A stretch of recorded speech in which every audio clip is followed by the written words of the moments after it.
لسر درود قرطبي مسلمان. درنو اوریدونکو، تاسې د شاهین ناول په تېره برخه کې واورېدل چې ربیعي هغه راز په څومره هنر بدر بن مغیره ته ووایي چې په دغه سرحدي کلا حمله کېدونکې ده، په کومه کې چې بدر له خپلو کمو سپاهیانو سره اوسېده. راځئ ګورو چې بدر بن مغیره د دغه حملې د دفاع لپاره څه کوي.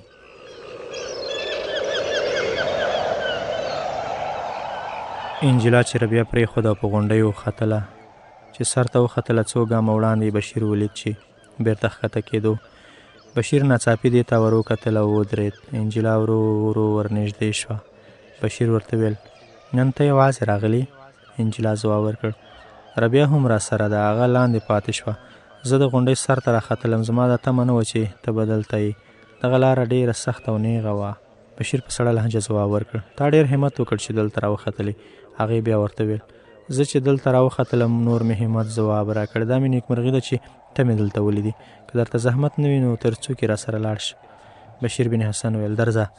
انجلا ویل: مننه، زه وېرېدم چې په بېرته راګرځېدو کې لاره ورکه نه کړم. بشیر په بې پروایي ځواب ورکړ: دا لاره دومره کږه وږه او پیچلې نه ده چې څوک یې ورکه کړي.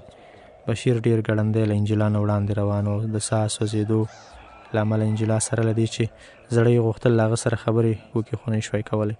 چې څوکې ته ورسېدل د انجلا ساه ستومانه شوه، مخ یې په خولو لوند و. بشیر بن حسن د یو باکردار او نیکخویه طبیب په څېر د ځوانۍ او حسن مجسمې ته یو ځل تر شا ور وکتل او بیا یې مخ وګرځوه. لاندې یې په شنه او سمسوره دره سترګې خښې کړې.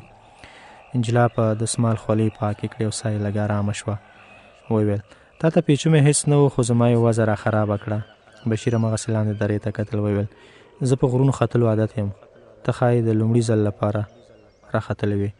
انجلا وویل: د دې ځای لاندې دره څومره ښکلې ښکاري، کاشکې ربیعه هم را سره راختلی وای. بشیر وویل: هغې ته تر اوسه پورې د دومره ستونزو ګاللو ضرورت نشته. انجلا په یوه ډبره کېناسته. وویل: که دې اجازه وي یو څو شېبې دمه جوړوم، زه ډېره ستومانه شوم. بشیر ځواب ورکړ: بیړه کوه، خور به دې انتظار کوي. انجلا د خبرو د موضوع بدلولو هڅه وکړه. وویل: څومره ښکلې ده دغه ننداره، ته هره ورځ دلته راځې؟ بشیر ویل: هوکې، خو دا نن هسې تصادفي له دې ځایه بېرته ستنېدم که نه زه هره ورځ تر هغه وړاندې څوکې پورې ځم. انجلا ویل: دا تصادف ښایي د دې لپاره و چې تقدیر به زه ستا په لارښوونې دلته را رسولم. بشیر ویل: ته زما نه پرته هم دلته راتلای شوای. انجلا ویل: نه نه نه، زه رښتیا وایم، زما همت ځواب را کړی و. موږ بله ورځ روانېږو. که ته نن نه وای نو ما به د دې څوکې د نه لیدو ارمان را سره وړی و. بشیر ویل: دا خو دومره مهم ارمان نه و چې تا به له ځانه سره وړ. انجلا ویل: زه به دغه ښکلې منظره هېڅکله هم هېره نه کړم. ما اورېدلي چې د سرحدي شاهین په ځنګل کې ډېر ښکلي ځایونه دي. بشیر ویل: هو، هغه سیمه ډېره ښکلې ده. انجلا ویل: ښایي همدغه سبب وي چې تاسو ښارونو ته تلل نه خوښوئ. بشیر ویل: انسان همیشه هغه ځای خوښوي چې ګټور کار پکې کولی شي. انجلا ویل: زما په ګمان ته د دې غرونو او ځنګلونو پر ځای په قسطله، قرطبه او اشبیله کې ډېر ګټور کار کولی شي. هلته به پاچاهان، والیان او امیران ستانه راضي وي. که ته بده نه منې نو زه خو وایم چې ته دلته هسې خپل جوهر او کمال ځای کوې. پلارجان مې ویل چې که ته قسطلې ته ولاړ شي پاچا به لومړی کرسۍ درکوي. بشیر وویل: ستا پلار به ماته هېڅکله هم قسطلې ته د تلو مشوره رانه کړي. زه چې د بدر بن مغیره د یو معمولي سپاهي علاج کوم، ستا د پاچا په دربار کې له کېناستلو نه زیات خوښ یم. دغه خلک کله کله په بدني ناروغۍ وخته کېږي. انجلا په مسکا بشیر ته وکتل. ویل: ته ولې داسې نه وایې چې د عیسویانو نه کرکه لرې؟ بشیر ویل: د یو طبیب په حیث د هر انسان خدمت خپل فرض ګڼم، خو د یو مسلمان په حیث زما لومړنی مسؤلیت دا دی چې له هغه چا سره ملګرتیا وکړم چې د اندلس د مسلمانانو د عزت او ازادۍ په خاطر جنګیږي. تا ته انسانیت د قسطلې په دربارونو کې ښکاري چې هلته د مسلمانانو د غلامۍ زنځیرونه جوړیږي، او ما ته انسانیت په هغو سفرونو کې ښکاري چې اوسیدونکي د نورو تر غلامۍ نه مرګ غوره بولي. انجلا غمجنه شوه. ویل: ستا دا باور دی چې زموږ د پاچا مقابله به تر ډېره وکړای شي؟ بشیر وویل: مقابله یوازې د بري په امید نه کېږي. په ځینو حالاتو کې جګړه د کمزوري لپاره فرض شي. زموږ باور دی چې تر څو ژوندي یو څوک مو مراین کولی نه شي. خیر، اوس راځه، ناوخته کېږي. انجلا ویل: زما په ګمان که ته د قسطلې په شاهي دربار کې اوسې او پاچا خوښ وساتې هغه به پر مسلمانانو له یرغل نه وژغوري. بشیر ویل: ازادي په چاپلوسۍ نه، په وینو اخیستل کېدای شي. انجلا ویل: د یو طبیب په حیث به ته پاچا ته د چاپلوس نه د یو محسن په حیث معرفي شي. بشیر لږ په تروشه لهجه ځواب ورکړ: موږ ته ستاسو له پاچا سره د احسان همدا یوه لاره پاته ده چې د هغې له لاسه د ظلم توره واخلو. کله چې هغه زموږ رحم او کرم ته محتاج شي موږ به د خپلو پلرونو په څېر هغه معاف کړو. زه د خپل قوم د تلپاتې ژوند لپاره د یو سپاهي ژوند له هغوی نه په سوال د لنډمهاله ژوند نه غوره بولم. ته دلته مېلمنه یې. زه افسوس کوم چې تا دلته بحث راواچوه. د قسطلي او هسپاني مقابله اوس په خبرو نه په تورو کېږي. بشیر ورو ورو له غونډۍ نه راکوزېدو. انجلا هم جګه شوه، له شانه ورپسې راکوزه شوه او په یو زړه کې یې وویل کاشکې ما د بحث نه وای پیل کړی. دواړه تر ډېره ځنډه چوپ وو، خو کله چې له غونډۍ راکوز شول او په ګڼو ونو کې تېرېدل انجلا ورګړندۍ شوه. چې ورنږدې شوه ویې ویل زه نه پوهېدم چې ته به دومره خفه کېږې. خدای شاهد دی چې زه ستا دښمنه نه یم. ته چې هر څه کې زما دعا ستا سره ملګرې ده. ما وبخه. بشیر بن حسن مخ ور وګرځاوه او انجلا ته یې وکتل. د هغې له سترګو اوښکې بهېدې. ده ورته ویل نادانې ته ژاړې؟ هغې بیا وویل ما وبخه. بشیر ویل زه خو ستا د اوښکو په وجه نه پوهېږم. که د نصرانیانو لخوا د یو فاتح د دوستۍ پیغام راکول غواړي نو زما ویره ده چې دغه ملغلرې به خوشې توی شي، او که دا د دې لپاره وي چې ته زموږ هلې ځلې بې فایدې ګڼې هم د خواخوږۍ دغه پیغام بې وخته دی. او که ته دا ګمان کوي چې د بشیر بن حسن ژوند دومره قیمتي دی چې د مرګ او ژوند په دغه کشمکش کې باید له خپل ولس سره ملګری نه شي، بیا هم ستا ګمان غلط دی. انجلا تر احساساتو لاندې راغله. ویل زه نه د مسلمانانو نه د نصرانیانو نه د دوی د پاچاهانو پروا لرم. زه یوازې ستا خیر غواړم.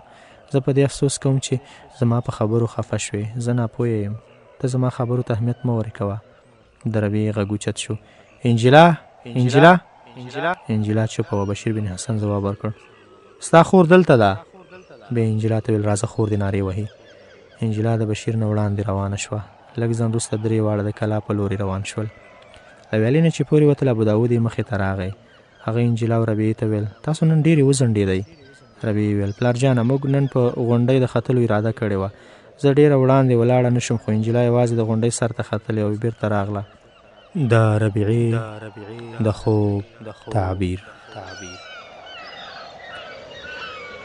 د جمعې ورځې زیات وخت بدر بن مغیره او بشیر بن حسن له ابوداود سره په مجلس تیر کړ. د دوی له خبرو ابوداود ډاډه شو چې دوی به شپه په کلا کې تیروي، خو له 2 ورځو راهیسې هغه حیران و چې د کلا زیات سپاهیان ناڅاپه ورک شول. ماسپښین چې کله د له بدر او بشیر سره ډوډۍ خوړله ویل په کلا کې د سپاهیانو شمېر ډېر لږ پاتې دی. زما نظر خو دا ده چې کله تاسو دلته اوسېږئ نو د ساتنې مو پوره خیال کوئ. بدر په بې پروایي ځواب ورکړ موږ د ځان د ساتنې لپاره هیڅکله هم د سپاهیانو ضرورت نه دی احساس کړی. ابوداود ویل ستا په مېړانه کې خبره نشته، خو د دې کلا د ساتنې لپاره هم پوره شمېر سپاهیان ضروري دي. که د نصرانیانو لخوا د ناڅاپي یرغل ویره نه وي هم ته باید هوښیار وې. بدر بن مغیره ځواب ورکړ تاسو فکر مه کوئ، د خطر په وخت کې به تاسو دلته پوره سپاهیان وګورئ. په دې کلا کې زما هستوګنه هسې موقتي ده. سبا ته به تاسو غرناطې ته روان شئ او زه به انشاءالله خپلو غرونو او ځنګلونو ته ورځم. ابوداود ویل نو په همدې خاطر دې فوځیان 3 ورځې وړاندې استولي دي؟ بدر ویل هو، هغوی دلته بېکاره پراته وو. له دې وروسته بیا په نورو چارو ډېرې خبرې وشوې. د ماښام له لمانځه نه وروسته کله چې دوی له جومات نه راووتل یو سپور راغی کلا ته راننوت او د جومات په دروازه کې بدر بن مغیره ته ورلنډ شو. بدر د هغه د خبرې انتظار ونه کړ. ویل وایه خیرت خو دی، ته ډېر پریشانه ښکارې. سپاهي ویل د پاچا ورور او د غرناطې د فوز یو شمېر افسران له تا سره د لیدو لپاره راغلي دي او هغوی ستا هستوګنځي ته د تلو او ستا د انتظار پر ځای نیغ همدلته را روان دي. بدر ویل هغوی به له دې ځای څومره لرې وي؟ سپاهي ویل 8 میله به لرې وي. هغوی ویل چې د شپې ډوډۍ به له تا سره خوري. بدر بن مغیره بشیر بن حسن ته وکتل. ویل تاسو د دوی د هستوګنې او ډوډۍ بندوبست وکئ، زه یې ښه راغلاست ته مخې ته ورځم. لږ ځنډ وروسته چې بدر په سپور او چارګام له کلا ووت، ابوداود ګړندی خپلې کوټې ته ولاړ. تر لږ ځنډه په ژورو سوچونو کې ډوب شو او په کوټه کې قدم واهه. بیا یې دننه کوټې دروازه خلاصه کړه. میریا ته یې غږ کړ لږه شېبه دلته راشه. میریا له کرسۍ نه پورته شوه. د ابوداود کوټې ته ورغله. هغه ژر دروازه بنده کړه. ربیع او انجلا یو بل ته وکتل. ربیع ویل انجلا پلارجان له سهار راسې څه اندېښمن ښکاري. انجلا په معنادار نظر ربیع ته وکتل. ځواب یې ورکړ د هغه د اندېښنې سبب ښایي د سبا ورځې سخت سفر وي، خو ربیع ما ته ته تر هغه نه زیاته پریشانه ښکارې. کله چې موږ له قسطلۍ نه غرناطې ته روان وو ته ډېره خوښه او تازه وې، خو اوس داسې برېښي چې تا ته تر غرناطې نه دغه شاړه کلا ښه در لګېږي. ربیع ویل زما له غرناطې سره مینه ده. زه په دې اندېښنه کې یم چې پلارجان سبا د غرناطې پر ځای بلې خواته مخه نه کړي. انجلا ویل تا ته معلومه ده چې پلارجان د غرناطې د تګ اراده نه ځنډوي. سرحدي شاهین نوې ګاډۍ هم زموږ لپاره راغوښتې ده. ستا د پریشانۍ سبب بل څه شی کېدی شي. ربیعې ته د زړه خبره له مانه نشي پټولی، رښتیا ووایه ته پر دې غمجنه نه یې چې د سرحدي شاهین ځاله غرناطۍ نه ډېره لرې ده؟ د ربیعې په څېره د حیا سرې او سپینې څپې ونڅېدلې. هغې انجلا ته څه ځواب ورنه کړای شو. انجلا بیا وویل ربیعې زه او ته د یوې کښتۍ سواره یو، خو چې زه د بشیر بن حسن نوم اخلم ته ما ملامتوي، او ستا په خپله دا حال دی چې له دې ځایه د رخصت تصور وکړې څېره دې مړاوې شي. رښتیا وایه ربیعې له سرحدي شاهین سره دې مینه نه ده؟ ربیعې ویل انجلا زه چېرته ویلی شم چې زه له هغه نه نفرت کوم، خو زما او د هغه نړۍ بېلې دي. بدر بن مغیره د اندلس پر اسمان د 14مې سپوږمۍ ده، خو زه د هغو لکونو لیدونکو نه یوه یم چې د هغه له ځل بل تر اغېزې لاندې خامخا یم، خو د هغه له اسمانه راکوزولو او د خپلې جونګړې زینت کولو خیال په زړه کې نشم راوستلی. بشیر بن حسن هم د اندلس د اسمان یو ځلان ستوری دی. که ستا هوس یوازې د هغه تر لیدو او نندارې پورې وای نو ما څه غرض نه درلود، خو انجلا ته دغه ستوری له اسمان نه راشوکوي او د خپلې لمنې سینګار جوړولې غواړي. ته له هغه فاصلو نه سترګې پټوي چې ستا او د هغه تر منځ دی. زه ستا سترګې در خلاصول خپل فرض ګڼم. د انجلا ښکلې بڼه مړاوې شوه، په شونډو یې غمجنه مسکا خپره شوه. ویې ویل دا پخواني بد سلوک سره سره زه اوس هم دا احساسوم چې په دې دنیا تر تا زیات زما بل خواخوږی نشته، خو بده مه ګڼه ته یوه شاعره یې. ما هغه پر اسمان نه پر دې ځمکه لیدلی دی او زه په دې ویلو نه شرمېږم چې خوښېږي مې. که ما هغه د خپلې لمنې زینت نه کړای شو هم زه به د هغه لمنې ته په لاس ورغځولو کې دوه زړې نشم. ربیعې ما چې هغه لومړی ځل ولید زړه مې ګواهي راکړه چې هغه یوازې زما دی. کله چې غږ زما له غوږو سره ټکر شو داسې مې احساسوله چې زما غوږونه له دې غږ سره بلد دي. تر څو چې زما سترګې هغه لیدای شي او غوږونه مې د هغه غږ اورېدای شي زړه به مې همدا وایي چې هغه زما دی، هغه زما دی. ربیعې رښتیا ووایه ته د بدر بن مغیره په باب همدغسې احساس نه لرې چې هغه یو میړه دی او ته یوه ښځه یې؟ ربیعې په غور انجلا ته وکتل. ویل انجلا ته دا نه احساسوي چې ته یو عیسوی یې او هغه مسلمان دی او په اندلس کې د عیسویت او اسلام ترمنځ جګړه روانه ده؟ انجلا ځواب ورکړ زه دې پروا نه لرم، زه به هڅه کوم چې هغه ځان ته راکش کړم. که هغه زما خواته رانغی نو زه د هغه خواته په ورتګ کې ډیل نه کوم. ربیعې ویل فرض که نن د قسطلي او غرناطۍ ترمنځ جګړه ونښلي نو ستا او بشیر بن حسن ترمنځ به ټولې لارې ونه تړلی شي؟ انجلا ویل کیدای شي د لنډمهال لپاره زموږ ترمنځ ټولې لارې بندې شي، خو د دې جګړې نتیجه به له دې پرته بل څه وي چې په ټول اندلس به عیسویان قبضه وکړي او زموږ ترمنځ به پاتې دیوالونه راپرېوځي. ربیعې ویل انجلا ته ګمان کوي چې بشیر بن حسن غوندې سپاهي به د خپل قوم له بربادۍ او ماتې وروسته له تا سره د مینې لپاره ژوندی پاتې وي؟ د انجلا په څېره د خفګان نښې جوړې شوې. له لږ چوپتیا وروسته یې وویل ربیعې فرض که حالاتو هغه قسطلي ته په تګ مجبور کړ او هغه ته د ژوند د پاتې شپو ورځو تېرولو لپاره له دې پرته بله لاره نه وي نو آیا بیا به هم زما او د هغه ترمنځ د نفرت دیوالونه ولاړ وي؟ ربیعې ځواب ورکړ دا په دې پورې مربوطه ده چې قسطلي ته پر تګ هغه په څه مجبور شوی دی. د یو بندي په حیث به هغه د دښمن قوم د یوې نجلۍ په سپارښت خلاصون او د ذلت نه ډک ژوند په هیڅ صورت هم ونه مني.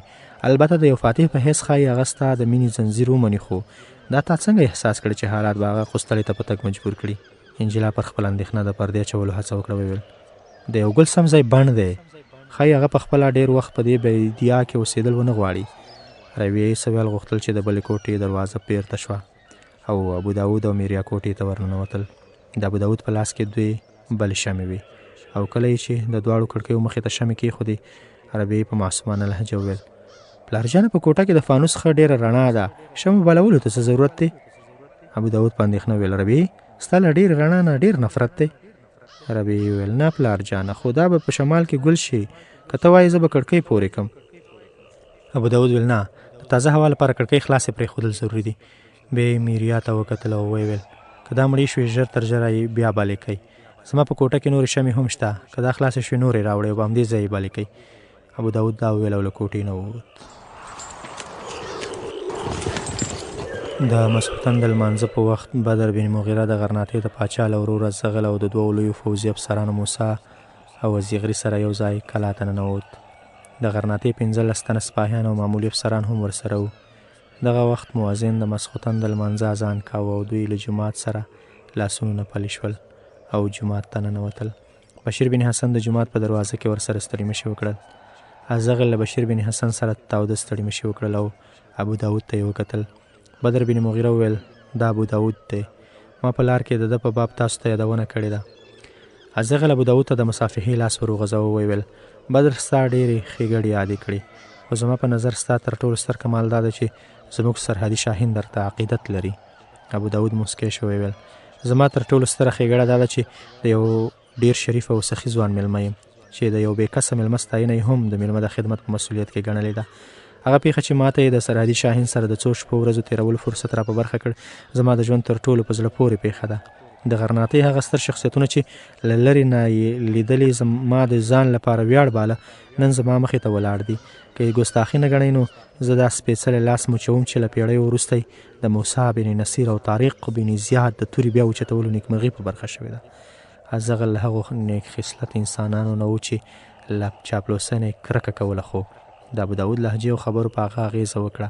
د خپل لاس ورټولولو هڅه یې ونه کړه. ابو داود په ډېرو تودو احساساتو د هغه لاس ښکل کړ.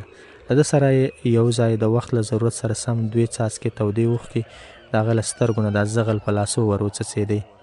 نږدې همدغسې احساساتو په بدرګه ابو داود له موسی او زیغري سره معرفي شو. ټول بیا جومات ته ننوتل. امامت ابو داود وکړ. له لمانځه نه وروسته چې کله دوی په یوه بلاخانه کې پر ډوډۍ خوړلو بوخت شول ابو داود پر هغوی د خپل اغېز اچولو لپاره په دماغ او ژبه زور واچوه او خپل ټول استعداد یې په کار واچوه. ازغل چې په خپله هم په ډېرو علومو کې د غیر معمولي استعداد او پوهې خاوند و د ابو داود له علمي پانګې نه زیات تر اغېز لاندې راغی. او کله چې هغه د قسطلې د ظالم حکومت پر خلاف د خپلو پټو فعالیتونو یادونه وکړه نو ازغل ویل د خدای احسان دی چې تا د خپل فعالیت لپاره داسې ځای ټاکلی چې هلته تا ته زیات ضرورت دی. په غرناطه کې تاسو له موږ سره ډېر څه کولی شئ. بدر بن مغیره چې ستا په باب ماته څه ویلي دي زه پوه شوم چې ته د ځوانانو جلبولو په چل پوهېږي. په غرناطه کې به زه یو داسې ځوان تا ته وسپارم چې سمې لارې ته راوستلي د اندلس د لاسه وتلې پاچاهۍ د بیا ترلاسه کولو نه کم نه دی. زما مطلب د غرناطۍ د ولیعهد زما وراره ابو عبدالله دی. هغه ډېر زیات بیړنی چاپلوس خوښوونکی پر ځان مین ویرودونکی وهمي دی. د هغه تر جوړولو ورانول زیات خوښیږي. که هغه ته اصلاح ورکړي نو دا به د قوم ډېر لوی خدمت وي. ابو داود د خپلې خوښۍ د پټولو هڅه وکړه. ځواب یې ورکړ د غرناطۍ د ځوانانو د اصلاح لپاره ستاسو د سترګو اشاره کافي ده. بیا هم چې تاسو ما ته څه خدمت وسپارئ په خوښۍ به یې ترسره کړم. ازغل ویل ابو عبدالله ته د سترګو د اشارې پر ځای د ادب لرګي ته ضرورت دی او زه پوهېږم چې هغه له تا سره شته. تاسو غرناطۍ ته کله ځئ؟ ابو داود ویل انشاءالله موږ سبا ته روانېږو. ازغل ویل نو چې تاسو کله ورسېږئ زه هم در رسېږم. زما ورور به ستاسو په شان سړي د خپل زوی د استاد په حیث ومني او څه اعتراض پرې نه لري. خو ابو عبدالله ته دا مه وایئ چې دغه مسؤلیت تا زما په موبایل ومنلی. هغه زما په هر څه شک کوي. ابو داود ویل تاسو بېغمه اوسئ. له دې وروسته ازغل موسی او زیغري له ابو داود نه د قسطلې د فوځي تیاري په اړه پوښتنې کولې او هغه د حقایقو پر ځای د دوی د خوښې سره سم ځوابونه ورکول. نږدې نیمه شپه چې کله دوی د جګېدلو اراده وکړه د کلا څلورو خواو ته نغارې پورته شوې. دوی پریشانه شول. یو بل ته یې وکتل. ازغل په سوالي نظر بدر ته وکتل او د نورو خلکو سترګې هم د هغه په څېره ونښتې. د بدر په څېره کې د حیرانۍ او اندېښنې څرک نه و. ویې ویل تاسو مه ویرېږئ او بیا په ډاډه زړه له ځایه اوچت شو. ویې ویل زه اوس حالات معلوموم. بشیر هم جګ شو خو هغه ورته ویل ته له مېلمنو سره پاتې شه زه سمدستي بېرته راګرځم. بدر بن مغیره چې دروازې ته ورسېد او پیردار په منډه راغی او لنډه لنډه ساه یې وکاږله. ویې ویل نصرانیانو حمله کړې ده. له دې سره ټول اوچت شول. تورې یې وکښلې خو بدر بن مغیره دوی ته مخ ور واړو. ویې ویل نصرانیانو به په تېرو 20 کلونو کې دومره لوی حماقت نه وي کړی. تاسو بېغمه کښېنئ. د شپې مهال د دوی ډېر لوی لښکر هم د کلا خواته نږدې نشي راتلی. زه به ښایي په خپل تېر ټول ژوند کې هم دومره د دوی د ناڅاپي حملې لپاره تیار نه وم. ابو داود ویل په کلا کې خو ما نن له 20-25 سپاهیانو نه زیات نه دي لیدلي. بدر ویل د کلا ساتنه د دې دیوالونو نه ډېره لرې کېږي. له نیکه مرغه زما تر نیمایي زیات سپاهیان هلته شته دی. زه اوس بېرته راځم. موسی ویل زه هم در سره ځم. بدر ځواب ورکړ زه ویرېږم چې د کوم سپاهي د غشي نښه به شي. زه پخپله هم ښایي له کلا نه بهر د جنګیالیو د لارښوونې لپاره ولاړ نه شم. یوازې د کلا ساتونکو ته یو څو ضروري هدایت ورکوم او راځم. ازغل ډاډه شو. ویل نو تا د دې حملې تمه درلوده؟ پر دې پوښتنه ابو داود ټکان وخوړ. بدر ته یې وکتل. بدر ځواب ورکړ ما ته د تقدیر لخوا یو اشاره وشوه او خدای جل جلاله فضل دی چې ما هغه یو وهم او خیال ونه باله. بشیر بن حسن له بدر سره د تلو ټینګار وکړ خو هغه ورته ویل زما زیات سپاهیان یوازې په دې د غشو باران ته درېدلی شي چې ته د هغوی د ټپونو علاج کوې، ته همدلته اوسه او د زخمیانو د زخمونو د پټۍ سامان چمتو که. بدر بهر ته ووت، له 1 ساعت وروسته بېرته راغی او ویې ویل تاسو که غواړئ د ډاډه ویده کېدای شئ. نصرانیان له کلا نه 2 میله لرې چې له مقابلې سره مخ شول، د تېښتې هڅه یې وکړه، خو که له هغې نه 10 تنه په تېښته بریالي شي هم معجزه به وي. ما تاسو د دې فتحې په ویاړ کې له ګډون نه ایسارولی، خو د سپېده چاود نه وړاندې ستاسو بهر ته وتل مناسب نه دي. د سهار په رڼا کې به تاسو هم د بندیانو پر راغونډولو او تښتېدونکو فوځیانو پر غش ویشتلو کې زما له سپاهیانو سره ملګري وکړئ. بدر بن مغیره بیا ابو داود ته وکتل، ویل ته خپلې کوټې ته ولاړ شه او بهر ته خلاصې کړکۍ بندې که او یا ټولې شمې مړې که. نجونو ته ووایه چې د کړکۍ په مخ کې نه درېږي. پیرهدارانو ویل چې د حمله کوونکو یو وارخطا ډلګۍ کلا ته نږدې لیدل شوي. که څه هم له هغوی نه په کلا کې څه خطر نشته، خو دا اندېښنه شته چې که هغوی رڼا وویني غشي به پرې وولي. ابو داود ویل زما دا تمه نه وه چې دوی به داسې غلطي وکړي، او بیا په منډه بلې کوټې ته ننوت. ازغل وخندل، ویل یو ښه عالم ډېر لږ ښه سپاهي هم وي. دا درمنو اورېدونکو، د شاهین ناول 8مه برخه په همدې ځای پای ته ورسېده. د دغه خواږه داستان د یوې بلې برخې سره چې ستاسې درانه خدمت ته راځم، تر بیا اجازه راکړئ هر چېرې چې یاست سوکاله او اباد اوسئ. د الله په امان.